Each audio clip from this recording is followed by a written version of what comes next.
जय हिंद स्टूडेंट, आपका स्वागत है के एससी क्लासेस गया। ध्यान से समझेगा। आज हम लोग सबसे पहले पढ़ेंगे कार्य के बारे में, उसके बाद पढ़ेंगे ऊर्जा के बारे में, और उसके बाद पढ़ेंगे गतिज ऊर्जा, और उसके बाद पढ़ेंगे स्थितिज ऊर्जा के बारे में। ध्यान से समझेगा। सबसे पहले किसके बारे में पढ़ेंगे तो कार्य। कार्य समझता है। कार्य का मतलब होता है काम। फिजिक्स वा बड़ा खचड़ा है। फिजिक्स वा काम को लिखता है का कार्य। काम जैसे सुबह से लेकर शाम तक जो भी काम करते हैं वही काम को क्या कहा जाता है, कार्य कहा जाता है। अब जरा इसे समझेगा कि कार्य कहते हैं किसको। ध्यान से समझेगा। जैसे ई एगो सता है। सता मतलब ये जमीन है। एकरा पर एगो रख दिए डिब्बा। ये कोई वस्तु है, ये पूरी तरह से भराउंट है, कोनो दिक्कत। आप बताओ, ये वास्तु पर यहाँ से ताकत लगाएंगे, तब बताओ इसको ताकत यहाँ से लगाएंगे तो ये घसा के ओने भागेगा कि एने भागेगा, ओने भागेगा। इधर ताकत लगाएंगे मतलब इधर ताकत, ताकत को कहेंगे बल, ताकत को क्या कहेंगे बल। अब बताओ इसको इधर से ताकत लगाएंगे तो ये जो वस्तु है ये घसा के कहाँ आएगा, आगे आएगा कि नहीं, आगे आएगा कि नहीं, हाँ आगे आएगा। अब जरा ध्यान से देखेगा, ये वस्तु यहाँ था, चल गया यहाँ, तब बता ये बीचवा में कुछ ना कुछ दूरी तय किया ना, यही दूरिया के कहते हैं विस्थापन। यही दूरिया के क्या कहते हैं, विस्थापन। अच्छा पहले ये बात समझ में आया। जैसे हम यहाँ खड़ा है और यहाँ से बोल के आराम से यहाँ आ गए, तो वहां थे अब आ गए यहाँ, तो वहां से यहाँ के बीच वाला दूरिया को क्या कहेंगे, विस्थापन। अब बाल तो समझ में आए करता है, तो हानि के मारे एक लपड़ मारेंगे तो चोट लगेगा, तो वही का हो गया बाल, कोनो दिक्कत। अब जरा समझेगा कार्य किसको कहते हैं। ये वास्तु है, वास्तु पर का लगाए बल, तब वो वास्तु का हो गया विस्थापित, मतलब आगे चल गया, तो एकरे का कहेंगे कार्य। अब हमने अपन भाषा में, एकदम देहाती भाषा में एकरे कहते हैं कौची, काम। अब फिजिक्स कमा के कौन कहेगा, कार्य। आप समझेगा कि कार्य किसको कहते हैं, एकदम ध्यान से समझेगा। वास्तु पर कहा लगाएंगे बल, तब वास्तु का हो जाएगा विस्थापन या विस्थापित, तब इसको क्या कहेंगे, कार्य कहेंगे। अब जरा ध्यान से समझेगा। एक बात और याद रखना, एक बात और ये याद रखना, क्या कि बल और उसके बाद वास्तु पर बल लगाए तो वो का हो गया, वास्तु विस्थापित हो गया। तो बल और विस्थापन, बल और विस्थापन, बल और विस्थापन के गुणनफल को ही क्या कहते हैं, कार्य कहते हैं। बल और विस्थापन के गुणनफल को क्या कहते हैं, इस सूत्र हो गया। अगर आपसे कहेगा कार्य क्या है, तब वास्तु पर बल लगाएंगे, अब बल लगाएंगे तब वास्तु का हो जाएगा विस्थापित या विस्थापन, तब उसको क्या कहेंगे, कार्य। अब कार्य बराबर सूत्र क्या होता है, कार्य बराबर होता है बल गुना विस्थापन। अच्छा बताओ, विस्थापन समझ में आया। जैसे कोई वस्तु एक जगह से दूसरे जगह चल जाएगा, वो क्या कहलाएगा, विस्थापन कहलाएगा। अब उसके बाद जरा समझेगा, कार्य का एस आई मात्रक होता है जूल। कार्य का एस आई मात्रक का होता है जूल होता है। कार्य का एस आई मात्रक का होता है जूल, जिसको जे से सूचित करते हैं। उसके बाद एक पॉइंट और याद रखना कि ई होता है अदिश राशि। ई कौन राशि होता है, अदिश राशि, अदिश राशि होता है। कार्य कौन राशि होता है, तो अदिश राशि होता है। अदिश समझेगा किसको कहते हैं, अदिश राशि किसको कहते हैं, जिसमें दिशा नहीं होगा, जिसमें दिशा होगा, दिशा नहीं होगा, दिशा होगा जैसे उत्तर दक्षिण पूर्व पश्चिम, ये दिशा हो गया। तो जिसमें दिशा नहीं होगा तो वो क्या कहलाएगा, आदिश। और ओकरा में खाली का होगा, परिमाण होगा। ओकरा में सिर्फ क्या होगा, परिमाण। जैसे हम गए आलू खरीदे 50 किलो, तो 50 किलो का कहलाएगा, कोनो दिक्कत। चावल खरीदे 2 किलो, तो 2 किलो का कहलाएगा, कोनो दिक्कत। तो बताओ कार्य कौन राशि, अदिश राशि। कार्य का ऐसा ही मात्रा है जूल। कार्य बराबर सूत्र क्या होता है, बल गुना विस्थापन। उसके बाद कार्य किसको कहेंगे, तब कोई वस्तु पर का लगा देंगे, बल। अब बल लगा देंगे तब वस्तु का हो जाएगा, आगे चल जाएगा, आगे चल जाएगा, मतलब जन्ने बल लगाएंगे वो नहीं ना जाएगा, तो ओकरा का कर देंगे विस्थापन। यानी वस्तु पर बल लगाएंगे तो वस्तु का हो जाएगा, तब उसको क्या कहेंगे। एक सवाल पूछते हैं, अच्छा एक सवाल यही पूछते हैं कि ई एगो वास्तु है ना।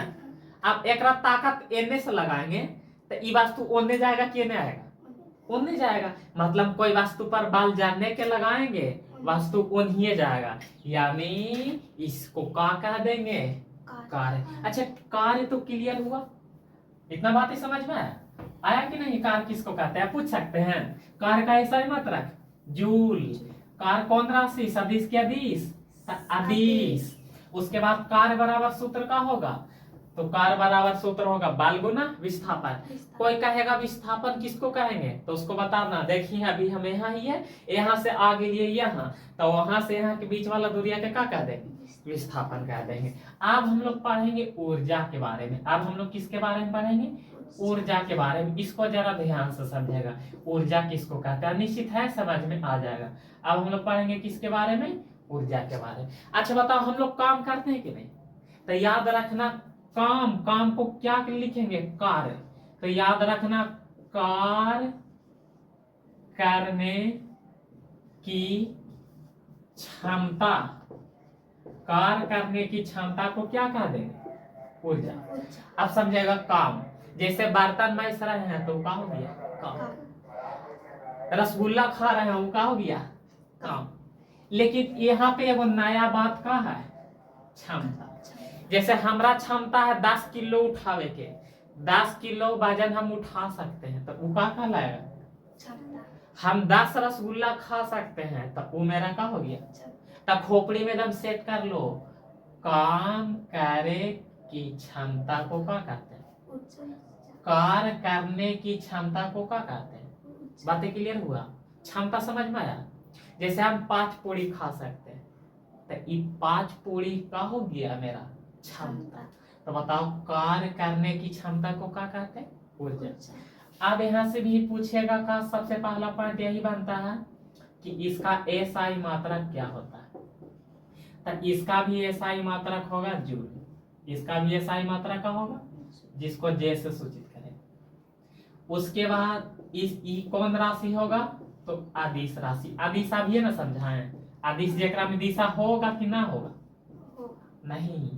आज जेकरा में लग जाएगा तब नहीं, आज जेकरा में लग जाएगा तो नहीं। मतलब जेकरा में दिशा नहीं होगा वो कौन राशि, आदिश राशि। बताओ काम करे के क्षमता को क्या कहेंगे, ऊर्जा। ऊर्जा कैसा है मात्रा, जूल। अब बताओ ऊर्जा कौन राशि, आदिश राशि। अब जरा ध्यान से समझेगा, इसके बाद जरा ध्यान से सुनेगा, ठीक ना।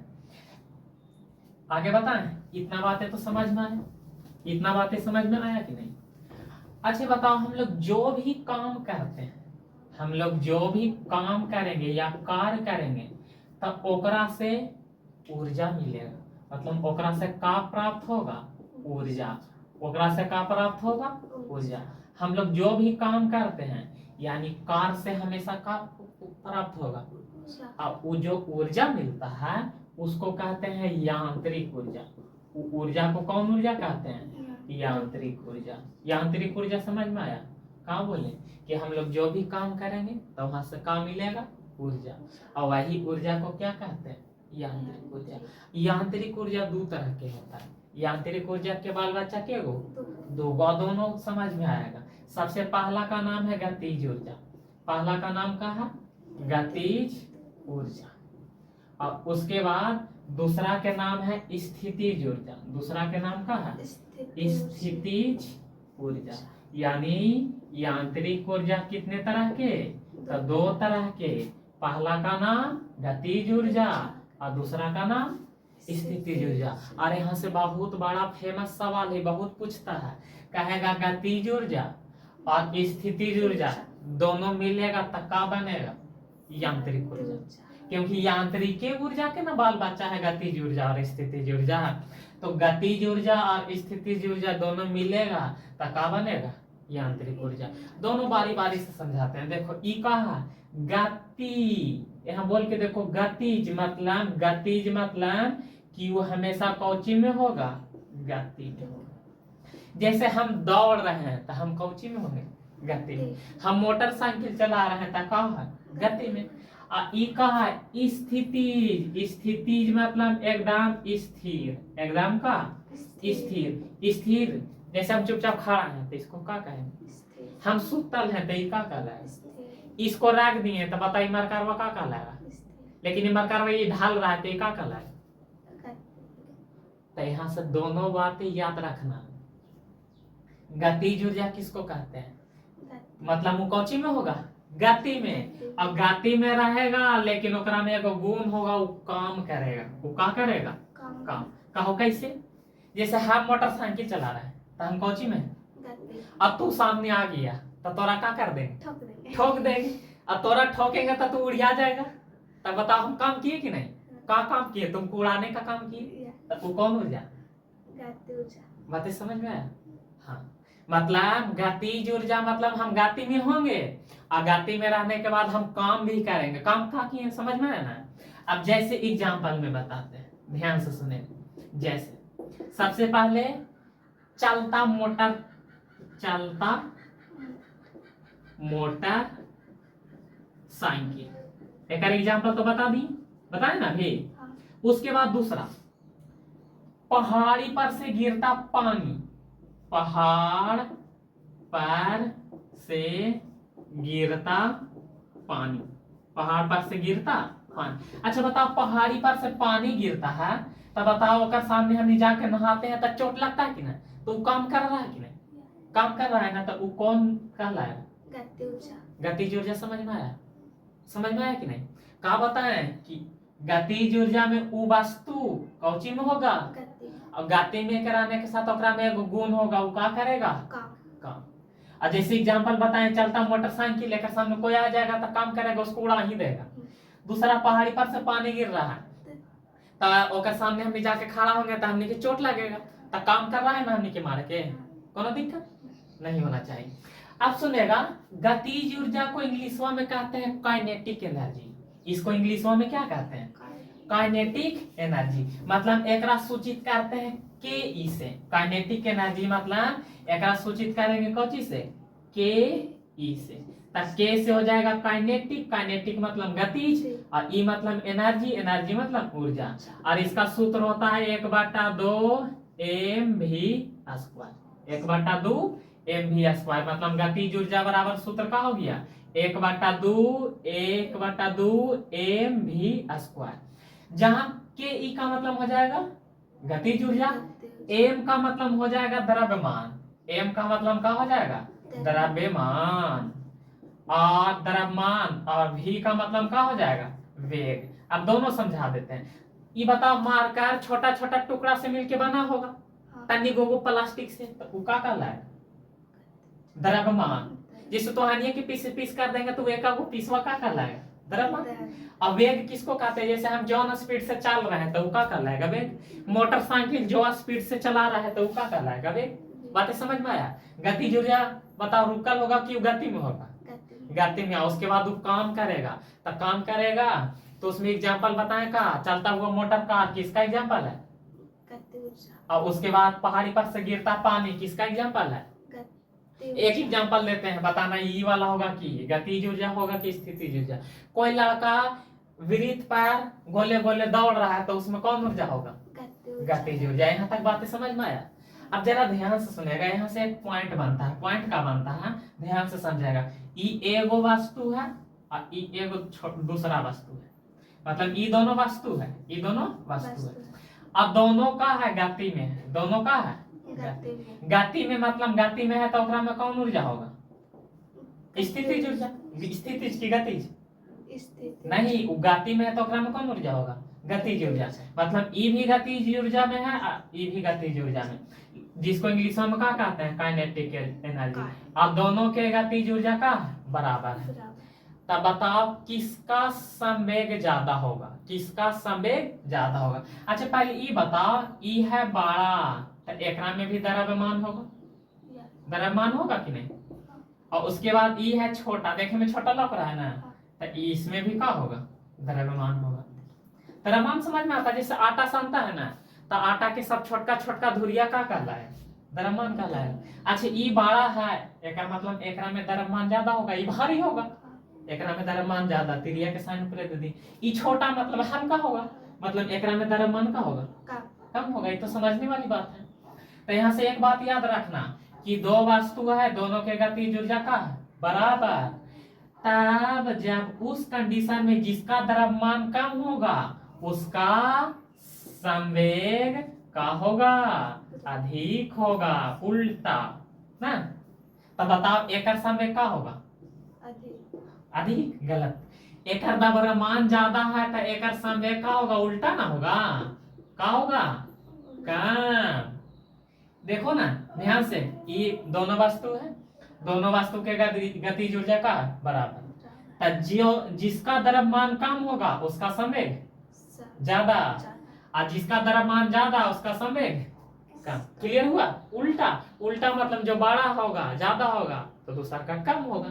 ऐसे एक बात और याद रखना, संवेग का होता है तो याद रखना संवेग क्या होता है, तो याद रखना द्रव्यमान गुना वेग को क्या कहते हैं, संवेग कहते हैं। द्रव्यमान गुना वेग को क्या कहते हैं, संवेग कहते हैं। द्रव्यमान गुना वेग को क्या कहते हैं। अच्छा यहाँ तक बातें समझ में आया, गतिज ऊर्जा के सारा बात बता दी। अब जरा ध्यान से सुनेगा, समझेगा क्या, स्थितिज ऊर्जा समझेगा। स्थितिज ऊर्जा किसको कहते हैं। अच्छा बता, स्थिति मतलब का एकदम स्थिर। स्थितिज ऊर्जा जरा समझेगा का, ये बता रहे हैं कौन ऊर्जा, स्थितिज ऊर्जा। स्थितिज ऊर्जा मतलब का अभी बताएं। स्थितिज मतलब एकदम का होगा, स्थिर होगा। स्थिर मतलब एकदम का शांत। अब लेकिन शांत रहेगा फिर भी कुछ ना कुछ का करेगा, काम करेगा, तब वो कौन ऊर्जा, एग्जाम्पल बताते हैं, जरा ध्यान से सुनेगा। जैसे में एग्जाम्पल बताते हैं। जैसे ये नदी है, नदी पर का बना दिए, बांध। बांध बना देंगे तो इन्हें पानी का होगा, जमल। पानिया जमल रहेगा तो पानिया ताकत कहाँ लगाएगा, ऊपरे की नीचे, नहीं गलत बात। ऊपरे तो लौकने करता है, पानिया शांत है। पानिया ताकत कहाँ लगाता है, बांध के नीचे। तब बताओ पहला एग्जाम्पल याद रहेगा, क्या बताएं, नदी पर बना बांध में संचित पानी, कोई दिक्कत ना का, नदी पर बना बांध में संचित पानी, उसमें कौन ऊर्जा होता है, तो उसमें होता है स्थितिज ऊर्जा। डायरेक्ट इसे याद रखना ना, नदी पर बना बांध में जो पानी होता है उसमें कौन ऊर्जा होता है। उसके बाद घाड़ी के चाबी में, घाड़ी के चाबी में, घाड़ी के जो हमने घाड़ी पहनते हैं ना हाथों में, वो घड़िया में ऐंठने वाला होता है, छोटा सा खुट्टी निकलल होता है, तो उस घड़ी के चाबी में कौन ऊर्जा होता है, स्थितिज ऊर्जा। उसके बाद एक और याद रखना, तना हुआ स्प्रिंग में, तीसरा का याद रखना, तना हुआ स्प्रिंग, तना हुआ स्प्रिंग में, तना हुआ स्प्रिंगवा को खींच देता है तो बड़ा हो जाता है ना, तो उसमें भी कौन ऊर्जा होता है, स्थितिज ऊर्जा। समझ में आया, मतलब वो एकदम स्थिर रहेगा लेकिन फिर भी वो क्या करेगा, काम। जैसे बांध में जमा पानी, ओकरा में कौन ऊर्जा होता है, नीचे ताकत लगाता है। उसके बाद घड़ी के चाबी में कौन ऊर्जा, स्थितिज ऊर्जा। अब ताना हुआ स्प्रिंग में भी कौन ऊर्जा होता है, स्थितिज ऊर्जा होता है। बस रहने दिया जाए। अगर क्लास समझ में आता है तो इस चैनल को सब्सक्राइब भी कर दिया करो।